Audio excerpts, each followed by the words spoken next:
Hi guys, it's Kath. Today I'm going to show you how to make these super cute and realistic looking miniature acoustic guitars. They're made up of mainly popsicle sticks, so this is a project anyone can do. I'm showing how to make them in 1 to 12 scale standard dollhouse size, but you can use the exact same steps and adjust the size to your liking. Now this is a pretty in-depth video, so let's not waste time and jump right into it. The first thing we need to do is draw the template. I grab a sheet of graph paper and draw a 1.5 by 1.75 inch rectangle. I know I wrote 6 here, but I really mean 1.5 inches. Here I'm showing you the length of the guitar neck, which will extend 1.75 inches past the body. Draw 2 lines straight through the middle of the rectangle as guidelines. I draw the shape of the guitar body starting from the top of the vertical line and curving it out and down to one side. Curve it back in and out again, making sure the bottom half of the guitar body is wider than the top. Make adjustments until you like the shape. You don't need to draw anything else for the template, you're done there, but I'm going to show you how the neck will look and where the sound hole will be. As reference, the center of the sound hole will be ½ inch from the top of the body. Cut out the body. We'll use this template to cut out the front and back pieces for the guitar.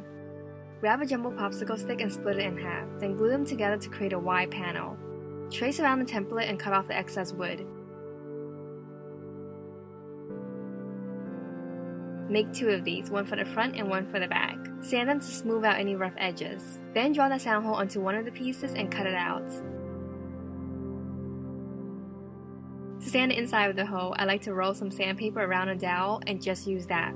For the sides of the body, I'm using some wooden coffee stirrers. I boil a pot of water and soak them in there for a few hours. You just need 1 stick for the guitar, but I made extras just in case. You're gonna love what we do with these. While that's boiling, let's get started on the neck. Using a regular popsicle sticks, I first cut a curve onto one end. Then I mark the width of the widest part of the guitar neck, which is about 1/4 inch. Make a mark at the 2.25 inch length area. Draw 2 vertical lines that gradually get wider at the bottom. Guitar necks are always thinner at the top than the bottom. Now draw on the headstock. There are so many headstock shapes, so go with whatever you like. This one is pretty simple. Cut that final shape out.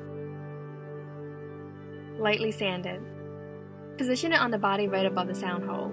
Mark where the body ends. Thin that part of the neck out just a little bit. It'll make the finished guitar look that much better when the 2 pieces fit together perfectly. Now throw that piece into the boiling water. And grab out one of those coffee stirrers we put in before. It should bend and curve nicely without snapping. Put the 2 body pieces together.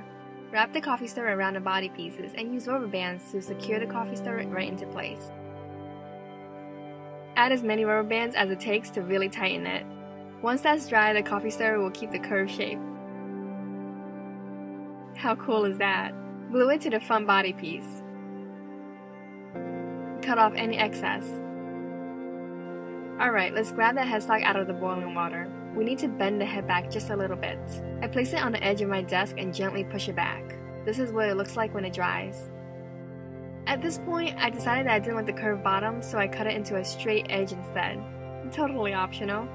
Then I draw a bunch of lines down the neck for the guitar frets. I drew about 20 to 25 lines, gradually spacing them together closer and closer as I get to the bottom. With my X-Acto knife, I carve out each of those lines. We're going to put in real metal frets here, because we're crazy. But first, let's stain the fretboard. I use a mixture of dark brown and black paint to create a dark grayish brown. Mix in a bit of water so it becomes a stain. For the frets, I'm using some super thin wire. This is 28 gauge jewelry wire. With some metal shears, I snip off a bunch of little pieces. Then with super glue, glue each wire piece into those little slots.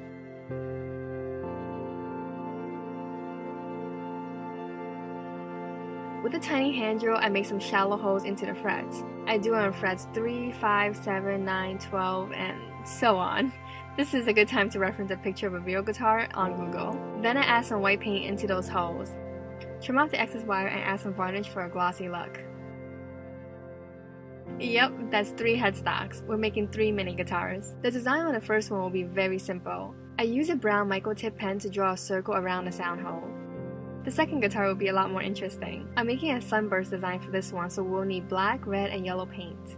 With a makeup sponge, I'm going to dab these colors on. I tear off a piece of sponge and dab yellow all over the front of the body.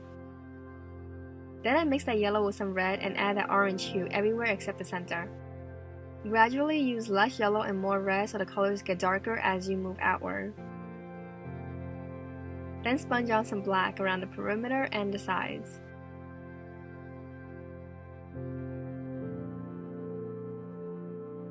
Add some varnish to seal in the color. I made the third guitar super simple again with just a circle around the sound hole. Next, let's make the bridge of the guitar where the strings will come out of the body. I just take a coffee stirrer and draw a line at the half-inch mark, then cut off 2 of the corners. Stain it the same color as the guitar neck. Look, I also made a wooden ring out of the coffee stirrers. These things are so versatile. Okay, back to our project. Glue on the bridge about half an inch under the sound hole with some wood glue. While that's drying, let's glue on the necks as well. Also just using some wood glue here. Next, I use that mini hand drill again to drill 6 holes into the bridge. It's just a simple row of 6 holes that go right through the wood. We'll be threading our strings through these holes. I also cut out a super thin piece from the coffee stirrer to add to the bridge. It will lift the strings up higher and it will also help guide the strings into their proper positions. I do the same for the top of the guitar neck. Cut some grooves into these pieces so that the strings can slip into them perfectly. These cuts are a bit hard to see, but believe me, they're there. Okay, time for the strings. I just used some regular white sewing thread, but you could also use wire, fishing line, really anything. Cut out 6 lengths of thread. These are about 5 to 6 inches in length, but it really doesn't matter too much. Just make them longer than you think you need. You can always trim off the excess. Using a tweezer, I carefully slip each thread into a hole. Once all 6 are in, I turn the guitar over and tie a knot to secure all 6 strings together. This will keep them all in place. You see, tugging on them won't pull them out. Now you can glue the back piece of the body on. I like how the white thread really stands out against the dark neck, but you can also paint the thread metallic silver for a more realistic look. Here's how the silver strings will look. For some extra support on the guitar neck, I get a 1/4 inch dowel and line it up against the back of the neck. Mark the length of the body and cut that piece out with a miter saw. Once you have that little piece, slice off one side. This flat side is where we will glue it to the body. Just use wood glue for this. Draw a small downward slope on the top of the piece to create a gradual slope downward. Then carefully cut that piece out. It looks pretty good to me. Alright, let's add some interesting color to these boring bare wood guitars. I'm going to create a cherry wood stain by mixing some dark brown with red. Paint it onto the sides and the back of the guitar. Add layers until you achieve your desired color. While that dries, let's make the tuners and pegs for the head. Mark 6 holes in 2 columns of 3. Drill those out with a tiny hand drill. You can see I added the cherry stain to the head here too. Then I get some 20 gauge wire and cut out 6 half-inch pieces. Stick them right into the holes. To secure them in place, I add some super glue to the back. Alright, let's string this baby up. For symmetry, I first pull the 2 middle strings up to the neck. Wrap them around each of the top pegs. Add some super glue so the strings don't unravel. Trim off any excess string. Then grab the next closest string and wrap it around the lower pegs. Make sure all the strings come out from the center and outward towards the pegs. Do this until all 6 strings are done. And for a finishing touch to the pegs, I add a drop of silver paint to the top of each peg. You can do this at the end, but I decided to varnish the rest of the body since the cherry paint was dry.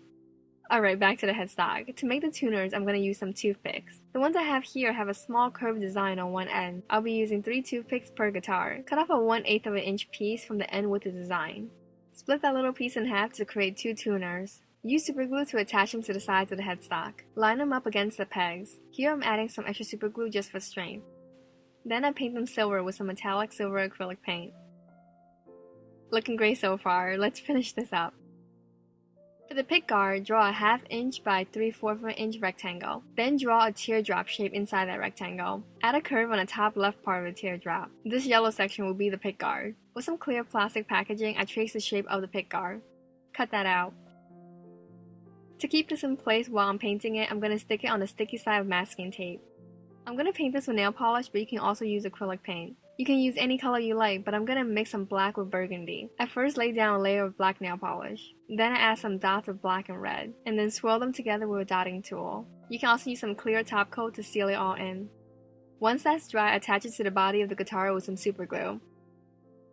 Okay, last detail. I just add a line of white paint across the top of the head. Not necessary, but I really like that extra detail. That's it, guys. The guitars are all finished. They're so tiny and adorable. I hope you guys liked this video. Give it a thumbs up if you did, and make sure to subscribe for more. I have 2 new videos every single week. I'll see you next time. Bye.